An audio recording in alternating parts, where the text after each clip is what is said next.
New at 11, a disabled Parma Heights man says he was unfairly ticketed multiple times for walking his service dog without a leash. Yep, he believes the city's dog leash law violates federal law. News 5 investigator Joe Pagonakis is on the case. Simply put, Parma Heights resident Ralph Tescar believes that City Hall here needs to revise the city's leash law when it comes to service dogs. If there were people around, maybe I would understand a little bit more.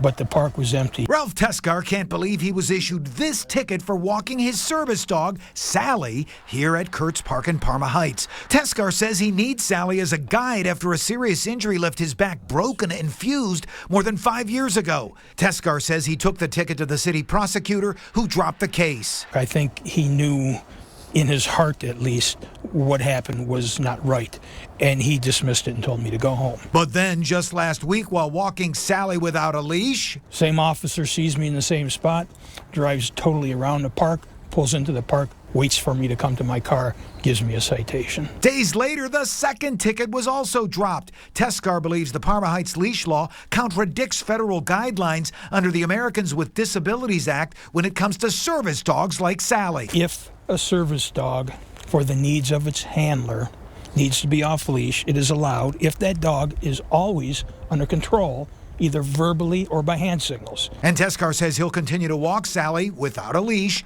under the rights provided by her official registration, hoping he won't be ticketed again. I don't think a city has the right to ignore a federal law. And the city's leash law was put into place to protect residents on city property. We reached out to the Parma Heights mayor's office to see if it would consider an amendment to the city law, a law that Tescar says is in desperate need of revision. Reporting here in Parma Heights, I'm News 5 investigator Joe Pagonakis.